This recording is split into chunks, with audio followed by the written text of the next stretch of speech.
Plus le temps passe et plus cette série m'intrigue, vous intrigue, c'est pourquoi on va essayer de mettre les choses au clair. Yo les dos, je m'appelle Steven dans le milieu et aujourd'hui je me suis enclenché pour vous donner des infos concernant la saison 2 de Outer Banks. Déjà, aura-t-on droit à une saison 2 de Outer Banks? De quoi parlera-t-elle? Où en est-on au niveau du tournage? Tout ça, on va en parler dans la vidéo. Et en deuxième partie, on rajoutera un petit peu des théories, même si personnellement, ça me paraît évident, il y aura des fucking spoils de la saison 1, donc si tu n'as pas vu la saison 1, évidemment, il faut vite que tu partes regarder cette magnifique série que je vais te laisser découvrir pour ensuite revenir sur cette vidéo. Du coup, déjà, concernant les dates, les infos qu'on a sur la saison 2, on sait qu'il y aura une saison 2, c'est officiel, c'est bon, il y aura une saison 2. Et concernant un petit peu le stade, est-ce que c'est écrit, est-ce que c'est préparé, est-ce que c'est tourné, est-ce que c'est monté, bref, t'as compris. Disons que pour le moment, la série, comme un petit peu toutes les séries, sont vraiment en stand-by. Donc non, déjà, on sait que les deux premières saisons n'ont pas du tout été tournées en même temps, vu que dans une interview que je vous mets en description, les acteurs ont bien dit que le scénario n'était toujours pas écrit, qu'il y avait juste quelques lignes directrices scénaristiques qui étaient en train d'être réfléchies, tout simplement, qui étaient en train d'être discutées avec les réalisateurs, avec tous les acteurs, mais pour le moment, on n'a pas grand-chose, mais on sait, et c'est déjà bien, qu'il y aura une saison 2, et vu que beaucoup d'entre vous me le demandaient sur les réseaux sociaux, Instagram et Twitter, viens me rejoindre, je pensais donc que c'était une bonne idée pour faire le point en vidéo et recentrer un petit peu tous les esprits. Du coup, concernant cette fin de saison 1, qu'est-ce qu'il faut retenir? Déjà, côté John B et Sarah, ils vont direction Bahamas dans un bateau qui les a un petit peu récupérés de l'eau, qui les a sauvés en mer tels des héros de Lost. La question déjà qu'on peut se poser, c'est est-ce que les capitaines justement de ce fameux bateau, je crois qu'ils sont 2-3 personnes, est-ce que vraiment ils sont de confiance, sachant que Sarah et John B sont recherchés, sachant qu'il y a aussi une putain d'histoire d'or derrière? Est-ce que vraiment il faut faire confiance à ces deux personnes qui sont censées donc les ramener vers les Bahamas? On imagine du coup ensuite que John B et Sarah vont essayer d'être anonymes entre guillemets une fois qu'ils seront aux Bahamas, de se faire une nouvelle vie, parce qu'ils ne savent pas encore que Howard, donc le père de Sarah, est suspecté de meurtre parce qu'il s'est fait un petit peu avoir, voilà, quand il parlait au talkie-walkie, les flics autour savent qu'il faut poser quand même quelques questions à Howard parce qu'il y a anguille sous roche. Sauf que le truc, c'est que John B et Sarah ne le savent pas finalement qu'ils ont donné un petit tuyau à la police, donc du coup ils vont continuer un petit peu d'être en cavale, je pense, ils vont continuer un petit peu dans cette quête de l'anonymat, je pense, une fois qu'ils seront aux Bahamas, et éventuellement, oui, les flics vont les rechercher, mais peut-être qu'ils les rechercheront justement pour leur dire qu'ils sont innocentés, qu'ils peuvent revenir, sauf que eux croiront tout l'inverse, que les flics les recherchent justement pour les mettre en tôle, tout simplement, il n'y a pas à dire. Toujours concernant Sarah, et ensuite on passera aux autres personnages qui sont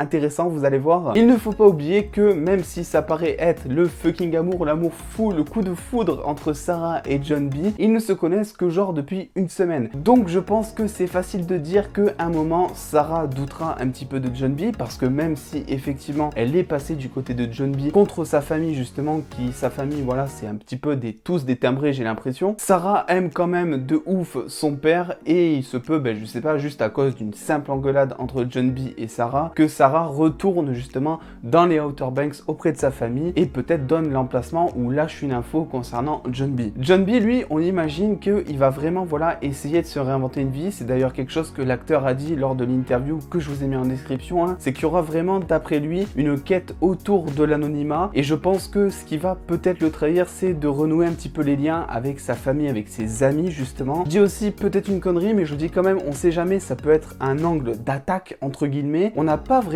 entendu parler de sa mère à John B. Si ça fait un petit peu comme dans Riverdale, c'est possible du coup qu'il y ait un membre de sa famille ou même un oncle. On sait qu'il y a un oncle qui est assez proche de John B, qui habite pas très loin entre guillemets, même s'il est jamais là. Il se peut donc que sa mère, si elle est pas morte, si je me trompe pas, ou que son oncle, et dans ce cas-là son oncle, ça me paraît très probable, arrive à retrouver John B, mais que finalement il se fasse avoir au niveau de la famille, parce qu'on sait que voilà, les liens familiaux entre John B et sa famille, comment dire que c'est pas le plus exemplaire quoi. Maintenant, que va-t-il se passer du côté des Outer Banks? Donc déjà on va commencer avec Pop, qui lui, rappelez-vous, dans la saison 1 a passé un entretien tout simplement pour devenir médecin légiste, enfin pour avoir la bourse qui va lui permettre de devenir médecin légiste en gros, et on voit très bien que pendant l'entretien il raconte d'un coup toute l'histoire de l'or et il se casse en plein milieu de l'entretien pensant qu'il a chié son entretien en fait, et à la fin de la saison 1 on nous fait croire entre guillemets qu'il a complètement chié son entretien. Moi je pense que justement cette histoire d'or et toute l'affaire policière qu'il y a eu et qui va certainement prendre une ampleur médiatique médiatique, on va dire nationale, je pense que du coup ça va lui servir, ça peut servir les intérêts de l'école et donc qui va être recruté, que sa bourse va être acceptée, qui va donc peut-être partir faire des études. Du coup ça nous permettrait de changer de décor parce que on verrait du coup Pop à un endroit dans une école en train d'étudier, en train d'essayer de mener une vie normale, pendant que je sais pas, par exemple JJ continuerait à galérer avec son père, continuerait à faire des petits jobs, des trucs comme ça, et au final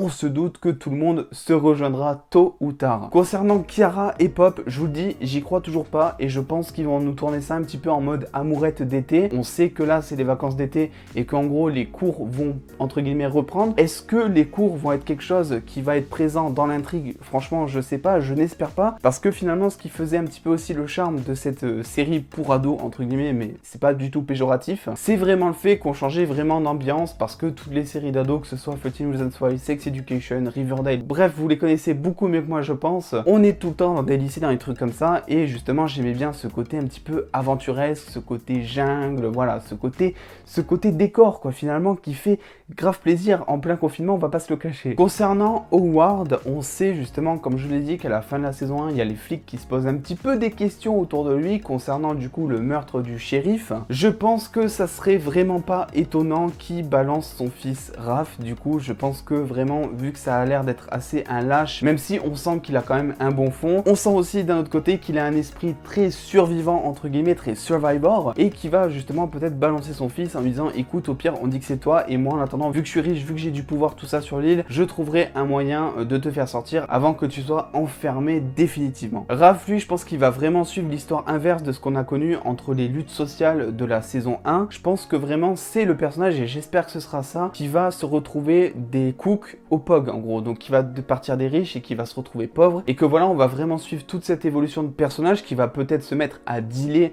parce qu'on sait que notamment il a des relations, alors je dis pas qu'elles sont plutôt bonnes ces relations, mais en tout cas il se tisse un petit lien entre guillemets avec le dealer du coin, et ça serait pas étonnant du coup que effectivement s'il est à la porte de chez lui, ou si vraiment il a aucun moyen de s'en sortir parce que je sais pas, toute sa famille serait en tôle, son père serait séquestré en attendant d'avoir un jugement par exemple, sa soeur n'est plus là, sa mère elle sert à rien, on imagine que peut-être vu qu'il allait vivre complètement coupé, il devrait s'en sortir par lui-même, et donc au lieu d'aller à l'école vu que c'est la rentrée, d'aller dealer dans le coin, de faire un petit peu des trucs un petit peu malsains quoi. Concernant JJ, alors là je pense que ça va être un bordel, et mon dieu que j'adore ce personnage parce qu'il nous fait vraiment déjà trop de peine en saison 1, alors là je pense qu'il va, il va démonter son père en fait. Rappelez-vous, le bateau, vous savez le bateau qu'il y a dans la tempête et qui...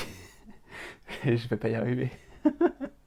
Le bateau donc qu'il y a dans la tempête et qui sert à John B et à Sarah à s'évader juste avant de se retourner, c'est le bateau du père de JJ. Le père de JJ qui tabasse son fils, le père de JJ qui est assez impulsif. Comment va réagir le père de JJ d'après vous quand il va comprendre que son bateau qui date d'il y a 40 ans, son bateau chéri, est complètement démonté? Je pense que du coup JJ, si tu m'écoutes, et c'est le cas, et je sais qu'il regarde cette vidéo, fuis vraiment, casse-toi de chez toi, parce que sinon ça va finir en homicide cette histoire, que ce soit toi ou lui. Enfin finalement, concernant un petit peu les personnages secondaires, je pense que Topper aura peut-être un rôle un petit peu plus majeur dans cette saison 2 justement. On voit à la fin de la saison 1 qu'il se sacrifie entre guillemets par amour pour Sarah, qui se fait enfermé chez les flics. Il va très certainement être disculpé, il va sortir très vite, c'est sûr et certain, mais on sent aussi qu'au moment où il accomplit cette action justement pour rendre service à John B et Sarah pour qu'ils puissent s'échapper de l'église qui est en train de cramer du coup, on sent qu'il y a quand même un petit effet de soulagement, et peut-être, je sais pas, qu'il va se dire bah écoute, finalement c'est bien d'être un bon gars, et qui va un petit peu être le maillon finalement entre les deux clans des riches et des pauvres. Moi je vois ça comme ça, en tout cas c'est peut-être l'image qui donnerait justement pour essayer de reconquérir Sarah, de donner l'image d'un mec bien, de donner l'image d'un mec qui a changé, mais on imagine aussi très fortement et très vite qu'il va complètement retourner sa veste et qui va vite foutre le bordel avec ses copains tête à claque. Je suis désolé, c'est des têtes à claque, on peut pas dire autre chose. Bref, du coup la saison 1 est à peine diffusée que je vous fais une vidéo théorie, je sais, mais cette série c'était vraiment une grosse surprise et je pense vraiment qu'elle mérite beaucoup d'attention. Malheureusement je sais pas ce que Netflix a foutu sur les réseaux, ils ont pas du tout communiqué concernant la série, alors que d'habitude même 2 jours après ils mettent un petit tweet ou ils mettent un petit truc sur Insta avec avec la série en disant que c'est dispo dès aujourd'hui. Là le souci c'est que quand j'ai fait ma critique sur la série, il y a plusieurs personnes sur les réseaux sociaux qui m'ont envoyé un message en me disant mais c'est quoi cette série, j'étais même pas au courant qu'elle existait sur le catalogue. Et malheureusement c'est dommage, j'ai envie de vous dire, parce que pour moi c'est vraiment, comme je l'ai dit dans le titre de ma vidéo, une série pour ados 2.0 et je pense qu'elle pourrait vraiment plaire à beaucoup de personnes et se retrouver un petit peu plus populaire que Riverdale. Alors je sais pas, peut-être qu'au moment où je diffuse cette vidéo, la série est déjà entre guillemets populaire et que c'est bon, elle est en tendance et que c'est bon, tout le monde la regarde et que tout le monde en parle, ça m'étonnerait honnêtement, mais comme on dit, l'espoir fait vivre. Petite info que je ne sais vraiment pas comment vous dire parce que j'ai l'impression qu'en France l'argent est un problème, mais je vais quand même le dire en espérant que vous soyez aussi ouvert d'esprit que moi entre guillemets. J'ai créé donc un compte YouTube qui est disponible du coup en description. Vous regardez une petite pub de quelques secondes et moi ça me fait quelques centimes que je vais direct réinvestir dans ma chaîne YouTube parce que